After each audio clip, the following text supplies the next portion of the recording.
Hi, you can call me Teacher Danny. Pink isn't necessarily my favorite color, but I think it's a positive and upbeat color. And this pocket has a surfer in there getting a barrel, almost a barrel, a nice wave. And I have a surfboard on my backdrop, some jungle plants, some seashells, waves, the moon, stars. Um, and we're listening to Glass Animals right now because I think this song is upbeat. It's called Tangerine. My favorite thing about being a teacher would be the passion for spreading knowledge and molding minds so we can have empowered humans on the planet that know how to express themselves and communicate amongst each other so that we can have a better human race and a better experience. A challenging thing about being a teacher at times would be while traveling and needing to set up virtual classrooms when I'm teaching online,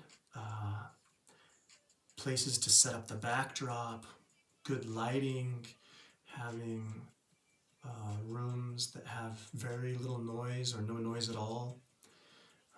And I find that to be challenging at times because it's very important that I find the right place to teach from so that we can have a good teaching experience and the students aren't distracted either. What do I find challenging about learning new languages? I love learning new languages, but I would say that it's about the confidence. When you already know your native language and you're going to learn a second language for the first time, it takes a while to become confident that you can do it. And I think when you're learning, it's like decoding a puzzle. And once you decode that first puzzle, you can continue decoding other puzzles, other languages. And I think for me, it's really fun. I like doing that a lot. Other languages that I know are Spanish, Portuguese. I know quite a bit of Indonesian Bahasa and Russian.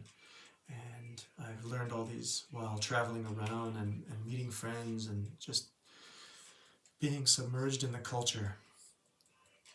A time when I made a mistake with a student that I could think of is when I got his name wrong.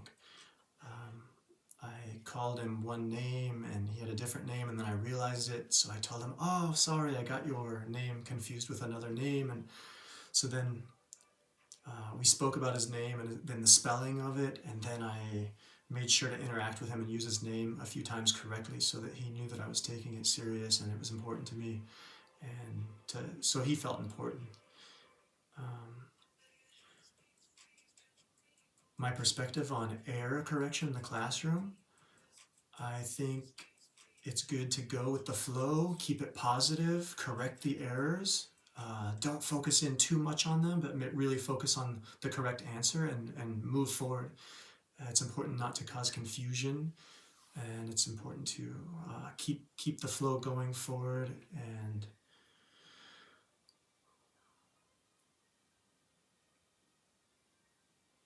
if a student seemed to be nervous or untalkative, I would interact with them a little bit, make sure I wouldn't want to put like a spotlight on them and make them feel more uncomfortable, he or she, but I would want to lightly talk about what are their hobbies, what do they like to do, make them slowly help them warm up so they can have a better experience learning.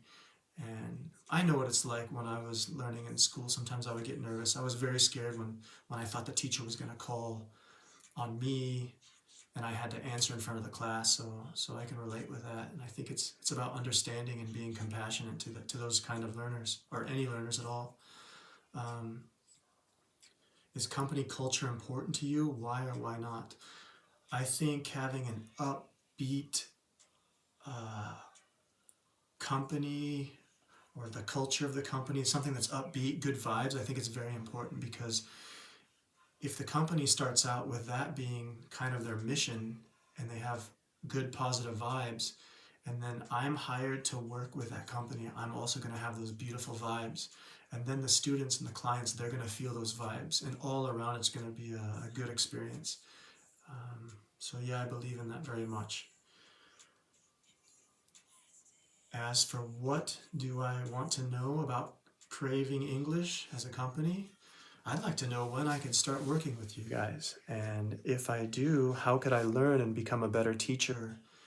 And I'd like to progress and become better at what I do and keep moving upward.